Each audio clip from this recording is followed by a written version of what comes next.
친밀감과 약속이라는 말씀의 제목으로 세 번째 날 하나님의 말씀 함께 나눠보고자 합니다. 오늘 읽은 본문은 엘리사가 엘리야 선지자 뒤를 이어서 하나님께 부르심을 받는 장면이 나오죠. 소명의 장입니다. 19절 앞부분에 이렇게 기록되어 있습니다. 우리 함께 읽어보겠습니다. 엘리야가 거기서 떠나 사밧의 아들 엘리사를 만나니.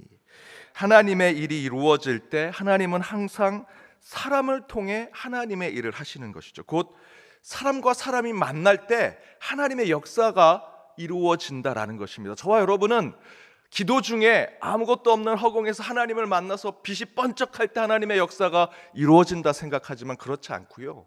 오히려 지금 내 옆에 있는 이 사람과의 만남 속에서 오히려 하나님의 섭리를 깨닫게 된다라는 것이죠. 이처럼 여러분, 이번 한 주 특세 여러분만의 간절한 기도의 제목에 응답을 바라신다면 19절의 말씀대로 그에 관련된 사람을 만나셔야 합니다. 오늘 기도 시간 기도만 한다고 여러분이 기도하는 기도 제목에 응답이 이루어지는 것이 아니고요. 기도는 당연하고요. 하나님께서 허락하신 그 사람을 만날 때 저와 여러분은 응답으로 나아갈 수 있다는 것이죠. 여러분, 저는 여러분이 이번 특세 기도 중 기도하는 기도의 제목이 하나님께 응답되기를 간절히 바랍니다. 그러나 그 응답은 하나님이 보내주신 그 사람을 통해서만 이루어진다라는 것이죠. 결혼하고 싶어서 찾아온 청년 상담하면 그 청년의 문제는요, 기도는 정말 열심히 하는데 사람을 만나지 않는 겁니다. 어르신 중에 늦게나마 운전면허를 보고 싶어 하시는 분이 계십니다. 목사님, 저 운전면허 딱 해주세요. 그러면서 자동차 핸들 잡는 건 무서워요. 운전은 잘하고 싶고 운전면허는 따고 싶은데 운전 주행의 연습은 하나도 하지 않으십니다. 그렇게 하면 안 되죠. 만나고 찾아가고 그렇게 할 때만 하나님께서 저와 여러분에게 기회를 주신다라는 것입니다. 이처럼 그런 하나님의 만남의 응답이 이번 특세 가운데 여러분 가운데 귀하게 임하게 되리라 주님의 이름으로 축복합니다. 그렇게 엘리사가 엘리야의 선지자를 만나고 감추어진 하나님의 섭리 가운데 소명을 받죠. 그 소명의 증거를 19절 뒷구절에 이렇게 얘기합니다. 우리 화면을 보고 함께 읽겠습니다. 엘리야가 그리로 건너가서 겉옷을 그의 위에 던졌더니 그 당시 시대에 새로운 옷을 입게 되는 것, 그것은 곧 새로운 직위, 새로운 직업, 새로운 자리를 얻게 되었을 때 그렇게 새로운 옷을 입게 되는 것이죠. 중세나 고대 영화 같은 것들을 보면 왕의 즉위를 할 때나 기사가 될 때 그 위에서 작은 옷을 또는 어떤 망토 같은 것을 걸쳐주죠. 그것은 이제 너가 새로운 기사가 됐다, 새로운 왕이 됐다라는 상징을 보여줍니다. 오늘 말씀도 그와 동일한 모습을 보여주죠. 바로 이 구절의 의미는 이제 엘리사가 새로운 직위를 가지게 되었다, 하나님의 소명의 사람이 되었다라는 것을 보여줍니다. 그런데 그렇게 새로운 직위, 새로운 사명을 갖게 된 것에 엘리사는 20절에서 다음과 같은 약속을 하지요. 우리 스크린을 보고 함께 읽겠습니다. 그가 소를 버리고 엘리야에게로 달려가서 이르되 청하건대 나를 내 부모와 입맞추게 하소서. 그리한 후에 내가 당신을 따르리이다. 그리고 그는 21절에서 그렇게 자신이 약속한 대로 집에 돌아가 약속을 수행하고 엘리야를 따르고 수정들었다 성경은 증거합니다. 그런데 엘리사가 하나님의 부르심을 받는 사건이 나오는 이 이야기가 다른 성경의 부름받은 자들의 성경의 인물과 다른 부분이 있습니다. 차이점이 있습니다. 소명받은 성경의 인물들은 대부분 수동적인 태도를 갖고 있죠. 하나님이 부르시면 하나님 말씀만 하십시오. 하나님이 이끄시는 대로 갑니다. 하나님이 부르는 대로 가죠. 그런 하나님의 부름을 받았던 성경의 인물들에 비해서 엘리사는요, 능동적인 하나님의 부름에 응답하는 모습을 보여줍니다. 바로 엘리사가 하나님의 소명에 능동적으로 응답하는 모습이 무엇이냐? 20절의 말씀대로 약속하고 있는 거죠. 약속하는 자. 엘리사는 하나님께 부름을 받습니다. 하나님이 부르셨다라는 것은 하나님과 관계가 맺어졌다라는 것이죠. 그러나 그 관계가 맺어졌다고 친밀감 자체가 좋아지는 것은 아닙니다. 특세 첫날 말씀드린 대로 서울에서 부산 가는 버스 20명의 승객들이 함께 타고 있다고 해서 5시간 같이 그 공간에 있다고 해서 그들이 친밀감이 높아지는 것이 아니죠. 오히려 지금 이 시간, 이 새벽에 채 1시간도 안 되는 저희들이 함께 모여 있지만 이곳에 저희들은 더욱더 영적인 친밀감으로 우리 신앙의 동료들, 내 기도의 중보자들, 하나님과의 관계가 더 깊어지게 됩니다. 연동교회 한 성도님께서 연동교회 한 수십 년 내가 교회를 다녔는데 아직도 인사 한번 제대로 못하고 모르는 분들이 수두룩합니다 라고 제게 얘기하십니다. 그런데 목사님은 오시자마자 모든 성도님들 손 잡아주고 인사하고 안부를 그렇게 물을 수 있습니까? 라고 얘기하십니다. 그것이 목회자와 평신도 지도자의 차이점이겠죠. 하지만 더 중요한 것은 함께 오래 있었다고 친밀감이 높아지는 것은 아니다라는 것을 여러분이 깨달으셔야 합니다. 연동교회 내가 수십 년 다녔어 라는 것으로 성도들과의 관계, 더 깊은 것으로 얘기한다면 내가 신앙의 연수가 이렇게 많어 라는 것으로 하나님과의 친밀감이 많아지고 깊어지는 것이 아니라는 거죠. 예전 대학 때 한 교수님께서 이런 얘기를 하셨습니다. 본인은 미국 학생들보다 미국의 역사를 더 많이 안다. 내가 미국에 유학 가서 그 미국 도서관에서 밤새면서 미국 역사에 대한 모든 책들을 다 읽어보았다라고 얘기하시면서 본인이 미국의 역사를 미국 학생들보다, 미국 교수들보다 더 많이 안다고 얘기하셨습니다. 왜 그러냐? 미국 사람들은 자기가 미국에서 태어나고 미국에서 살다가 미국에서 죽게 되니 내가 미국에 대해서, 미국의 역사에 대해서 누구보다도 더 많이 안다라고 생각할지 모르지만 미국 역사에 대해서 더 많이 알기 위해서는 책을 읽고 탐구하고 치열하게 연구해야만 미국 역사에 대해서 더 많이 알 수 있다는 것이죠. 미국에 대한 지식을 얻는 것은 미국 사람이라고 그 지식이 자연스럽게 얻어지는 것이 아니라 그 미국 역사에 관련된 책과 소스와 자료들에 깊이 빠져 들어가 그 가운데 치열하게 그 학문적인 지식을 친밀하게 공부하고 연구할 때 미국의 역사를 진짜로 알 수 있게 된다라는 것입니다. 오래 산다고, 오래 미국 사람으로 살았다고 미국의 역사를 아는 것이 아니라는 것이죠. 늘 우리 새벽 특세 우리 찬양팀들 함께 해주셔서 너무 감사합니다. 악기를 잘 다루고 싶어서 기타를, 아주 좋은 기타를 사놓고 좋은 드럼을 사놓고 집에 그걸 모셔놓고, 야 이제 내가 이 좋은 기타를 샀으니까 내가 기타를 잘 연주할 수 있을까, 나는 드럼을 잘 칠 수 있을 거야. 정말 그렇게 됩니까? 아니죠. 그 기타를요 손이 부르터라, 드럼을 열심히 손이, 이 팔이 굳은 살이 배겨라 드럼을 쳐야만 그 기타와 드럼을 잘 연주할 수 있는 겁니다. 예전 한참 학창시절 때 그렇게 드럼 치는 분들이 멋있었어요. 그때 저희 찬양팀에는 우리 여자 선배가 드럼을 쳤습니다. 그 여자 선배가 머리를 확 돌려서 머리를 위에 딱 묶고 막 찬양할 때 드럼을 치면 그렇게 멋있는 거. 그 앞에, 지금 여긴 저희 좀 비어져 있지만 사실은 저희 교회는, 제 모교회는 요 뒤에, 드럼 뒤에 제일 많은 남학생들이 앉아 있었습니다. 그 여자 선배 드럼 치는 걸 보려고.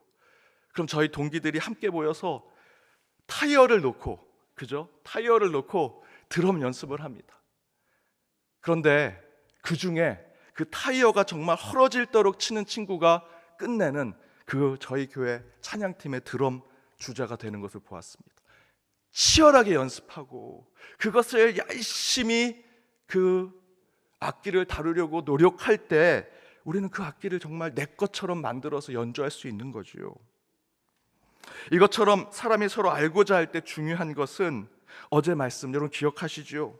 제가 신방의 약속을 지키기 위해서 오히려 서로 계속 약속하면서 더 많은 얘기를 나누고 더 삶을 나누고 더 깊은 친밀감이 채워지는 것처럼 사람의 관계도 만나고 관계하는 것만으로 친밀감이 높아지는 것이 아니라 더 많은 대화, 더 많은 삶의 나눔, 더 깊은 공감이 교감될 때 진정한 친밀감이 이루어지더라라는 것입니다.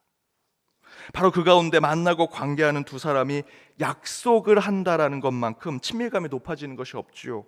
왜냐하면 약속을 한다는 것은 단순히 열차 시간, 버스 시간, 밥 먹으러 가는 레스토랑 식당에 식사 시간을 잡는 것과는 다릅니다. 약속은요, 두 사람이 깊은 신뢰가 없으면 만들어질 수 없는 것입니다. 그래서 풀러 신학교에 교수이자 용서의 미학이라는 책을 쓴 루이스 스미디스 교수는 이렇게 얘기합니다. 약속은 불확실한 세상에서 확실한 작은 삶을 만드는 것이다. 이 이야기는요, 곧 약속은 신뢰와 믿음을 만드는 것임을 이야기하지요. 곧 약속은 믿음의 사람들과만이 할 수 있는 것입니다. 세상에 얼마나 많은 사람들이 있습니까? 사람들이 다, 야, 저 사람은 믿을 수 있어, 저 사람은 정말 대단한 사람이야, 저렇게 양복 입고 넥타이 하고 있으니 저 사람은 정말 우리에게 신뢰를 줄 거야 라고 하지만, 이 스미디스 교수는 얘기합니다. 그 수많은 사람들의 세상은 불확실한 세계다. 거기서 진정한 약속을 하는 것이 그 불확실한 세계, 불확실한 사람들이 가득한 이 땅 위에 작은 섬, 작은 한 친밀감을 만드는 한 사람을 만드는 것이다 라고 얘기합니다. 여러분, 실제로 여러분과 가깝고 또 친밀감이 있다라고 생각하는 사람에게 무슨 말을 가장 많이 하십니까? 너한테만 말하는 건데 비밀을 지켜줘 라고 하는 둘만의 비밀을 이야기하죠. 제가 이렇게 표현해서 어린이들이나 우리 아이들이나 그렇게 너 이거 꼭 비밀 지켜야 돼, 너한테만 얘기할 거야 라고 하지만, 우리 권사님들 얘기하시는 거 들으면 다 비슷한 얘기입니다. 김 권사, 내가 너한테만 얘기하는 거야. 왜 그렇게 하십니까? 상대방을 믿고 신뢰하기 때문이죠. 요즘 찬양팀이 특세 마치고요, 게일홀 데크 앞에서 첫날에는 토스트 저희 해먹고 어제는 라면 끓여 먹었습니다. 얼마나 맛있는지.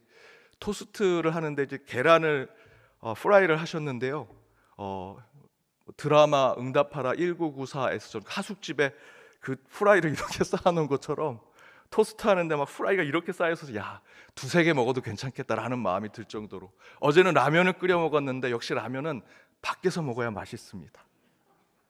오늘은 뭘 할지 기대가 됩니다. 그렇게 아름다운 교제를 나누셨습니다.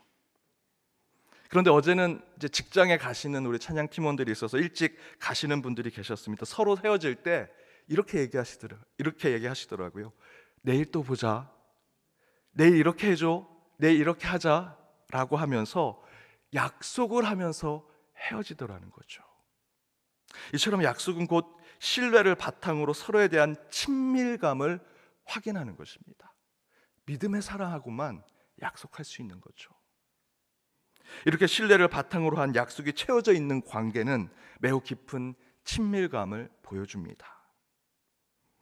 한번 여러분의 주변에 있는 사람들을 생각해 보십시오. 믿음과 신뢰를 바탕으로 하는 많은 약속을 나누는 사람이 내 주변에 얼마나 되는가? 여러분 웃으셨지만 아이처럼 내가 이 얘기 할 테니까 비밀 지켜줘 라고 아이의 마음, 순수한 마음으로 그렇게 약속할 수 있는 친구가 여러분 곁에 얼마나 되십니까? 혹시 나는 하나님과 그런 약속을 나누는 영적 친밀감을 가지고 있는지, 내 신앙의 동료, 내 가족, 내 지인들과 그런 약속으로 깊은 친밀감을 나는 지금 공유하고 있는지. 사랑하는 여러분, 오늘 특세, 특별히 기도 시간에 더욱 깊이 있는 하나님을 만나시기 바랍니다. 특별히 그렇게 깊이 있는 친밀감으로 하나님을 만나기 위해서는요, 하나님과 약속하셔야 합니다. 하나님의 약속을 들으셔야 합니다. 마지막으로 헨리 나우엔의 이야기를 나누고 오늘 말씀을 마치고자 합니다.